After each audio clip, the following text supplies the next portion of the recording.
आप सल्लल्लाहु अलैहि वसल्लम आए, अल्लाह ने कायनात को इज्जतें अता फरमाई। आप तशरीफ लाए, अल्लाह ने कायनात को बुलंदियां अता फरमाई। आप आए, अल्लाह ने कायनात से जहालत को काफूर किया, जहालत को खत्म फरमाया और आपके विसादत से अल्लाह ने कुरान और सुन्नत के नूर को आम फरमाया। आप देखें, आका की आमद से पहले कायनात के अंदर क्या आलम था और आका की आमद के बाद अल्लाह ने कायनात को क्या अज़मतें अता फरमाई है। मेरे आका की आमद से पहले इंसान थे, लेकिन इंसानियत नाम की चीज न थी। उनकी आंखें भी थी, हाथ पांव भी थे, दिल दिमाग भी था, लेकिन इंसानियत जिसको कहते हैं वो चीज उनके अंदर खत्म होती चली जा रही थी और यहाँ तक कि इंसानियत आखिरी सिसकियां ले रही थी। मेरे आका की आमद से पहले कायनात के अंदर अंधेरा ही अंधेरा था, जहालत ही जहालत थी। और यहाँ रुक कर अगर एक बात कहूँ तो ये बात और सवाल बनता है कि मौला तूने अपने महबूब को रबीउल अव्वल में ही क्यों भेजा? तू चाहता तो रमजान में भी अपने महबूब को भेज सकता था। तू हर चीज पे कादिर है, तेरी कुदरत मौजूद है।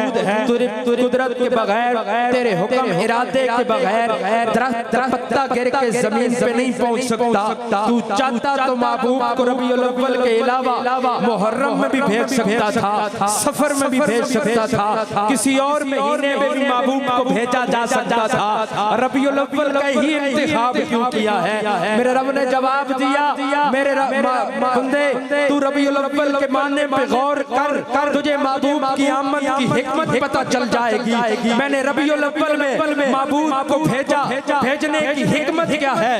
मैंने रबीउल अव्वल के महीने के माना पे गौर किया, मुझे महबूब की आमद की हिकमत समझ में आ गई। रबी बहार को कहते हैं, अव्वल पहली बहार। कायनात में आने आका के आने से पहले अंधेरा ही अंधेरा था, खिज़ा ही खिज़ा थी, खिज़ा ही खिज़ा थी। हर तरफ जहालत का दौरा था, हर तरफ जहालत की खिज़ा थी, कुफ्र और शिर्क की खिज़ा थी। मेरे आका आए बहारों वाले महीने में, बहारों वाला नबी आया और आने की हिकमत रब ने बता दी। बहारों वाला महीना भी आ गया है, बहारों वाला नबी भी आ गया है। अब ये महीना भी क़यामत की सुबह तक रहेगा। मेरे नबी की आमद की वजह से मेरे महबूब की बहार भी क़यामत की सुबह तक रहेगी। अब कायनात में खिज़ा आ नहीं सकती है। अब अल्लाह ने कायनात वालों को, इंसानियत को महबूब की आमद उरूज अता फरमाया, कायनात वालों को अल्लाह ने इज्जतें अता फरमाई। पहले आका की आमद से पहले तक बाप को कोई जानता नहीं था, माँ का एहतराम नहीं था, बहन की इज्जत नहीं थी, बेटी का एहतराम और इज्जत नहीं थी। मेरे आका की आमद की वजह से अल्लाह ने बाप को मकाम अता फरमाया, माँ को इज्जतें अता फरमाई, बहन को एहतराम अता फरमाया, भाई को अल्लाह ने मोहतरम बना दिया। आका की आमद की वजह से, मेरे आका सल्लल्लाहु अलैहि वसल्लम की आमद की वजह से फिर अल्लाह ने जो आपके दामन में आते चले गए, अल्लाह इज्जतें देता चला गया। जो जुड़ते चले गए, अल्लाह मकाम देता चला गया। मैंने वो बात करनी है, मकसद पे आना है। मेरे आका आए, आना आला, जहाँ बैठे बैठना आला, जहाँ चले चलना आला, जिस जगह से गुजरे वो जगह भी आला बनती चली गई। जिस ऊँटनी पे बैठे वो ऊँटनी भी आला हो गई, जिस गोद में आए वो गोद भी आला हो गई, जिस घर में आए वो घर भी आला हो गया, जिस शहर में आए वो शहर भी आला हो गया हुजूर की आने की वजह से। लेकिन मैं आपसे एक सवाल करता हूँ, आका का आना आला, आका का बैठना आला, आका का उठना आला। मेरे आका ने जवानी उनके अंदर गुजारी, लड़कपन उनके अंदर गुजारा, लेकिन जब अल्लाह ने आपको नबूवत का ताज पहनाया, फरहान की चोटी पे मेरे मुस्तफा ने ऐलान किया, मैं जिस मकसद के लिए आया हूँ, आए मक्का वालों, आज तक तुम मेरी सदाकत की गवाहियां देते रहे, मेरे हुस्न और जमाल की रानाइयों की गवाहियां देते रहे। लेकिन आओ मैं तुम्हारे सामने मकसद रखने लगा हूँ, जिस मकसद के लिए मैं आया हूँ। फरहान की चोटी पे खड़े होकर मेरे मुस्तफा ने सबको बुलाया और कहा मुझे कैसा पाया? मेरी जवानी लड़कपन तुम्हारे सामने है, मुझे कैसा पाया? सबने कहा आप जैसा सच्चा हमने पूरे अरब में नहीं देखा, पूरी दुनिया में नहीं देखा, अमानतदार पूरी दुनिया में नहीं देखा। मेरे आका ने फिर एक बात कही, अगर मैं फरहान की जो यहाँ पर कहूँ कि इस पहाड़ के ऊपर से पाइचे से एक बहुत बड़ा लश्कर तुम्हारे ऊपर हमला आवर होने वाला है, मेरी बात की तस्दीक कर लोगे, मान लोगे? जरा बात सुनिएगा।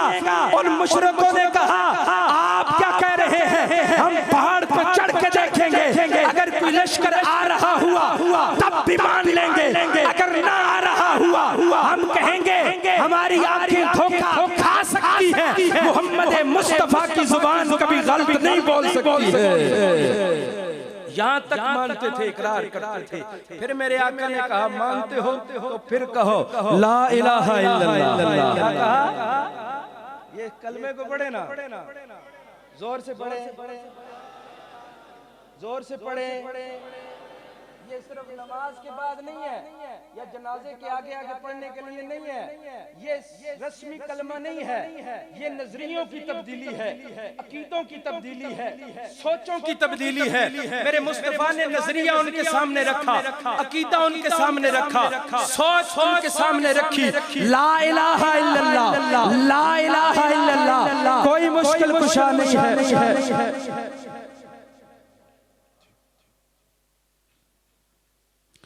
ला इलाहा इल्लल्लाह। अब मुखालफत शुरू हो गई। कल तक जो कहते थे आप जैसा हसीन कोई नहीं, कल तक जो कहते थे आप जैसा प्यारा कोई नहीं, आज पत्थर उठा के मारे जा रहे हैं, रोड़े अटकाए जा रहे हैं, आपके साथ सोशल बाइकाट हो गया है। ये नजरिया मेरे मुस्तफा ने रखा है। आज अगर किसी के सामने ला इलाहा इल्लल्लाह का नजरिया रखो वो बिफर जाए। मेरे आका ने कहा जो 360 है कुछ नहीं होता, करने वाली जात अल्लाह की है। ये जो तुम किसी हर एक के सामने जाते हो कोई कुछ नहीं कर सकता, इल्लल्लाह करने वाली जात अल्लाह की है। अबू जहल ने मुखालफत की, अबू लहब ने मुखालफत की, उतबा ने मुखालफत की, मुशरिकों ने मुखालफत की, रब ने जलील कर दिया। मैंने कहा जो जुड़ता चला गया, इज्जतें पाता चला गया। कोई नहीं जानता था अबू कुहाफा के बेटे को, कोई नहीं जानता था खत्ताब के बेटे को, कोई नहीं जानता था अबू तालिब के बेटे को, कोई नहीं जानता था अफ़ान के बेटे को, कोई नहीं जानता था हबशा के रहने वाले को। लेकिन मेरे मुस्तफा के दामन के साथ लड़ गए। अल्लाह ने अबू कुहाफा के बेटे को सिद्दीक़ अकबर बना दिया, खत्ताब के बेटे को फारूक आज़म बना दिया, अफ़ान के बेटे को सुन्नुरैन बना दिया, अबू तालिब के बेटे को हैदर करार बना दिया, शेर खुदा बना दिया। ये कौन है? सैयद नहीं हबशी है, गोरा नहीं काला है, घर का नहीं बाहर का है, निगाह मुस्तफा की बड़ी है, अल्लाह के नबी के दामन के साथ लगा है। बिलाल को कोई पास बिठाना गवारा नहीं करता था, बिलाल के साथ कोई हाथ मिलाना गवारा नहीं करता था, लेकिन मेरे मुस्तफा के दामन के साथ बिलाल लगा। अल्लाह ने इज्जतें इतनी दी है, बिलाल चलता मक्का की गलियों में है, रब कदमों का ठोका अर्शों पे हूरों को सुनाता है। बिलाल को अल्लाह ने इज्जतें इतनी अता की है। अल्लाह हमें भी नबी अलैहिस्सलातु वस्सलाम के दामन के साथ लगने की तौफीक अता फरमाए।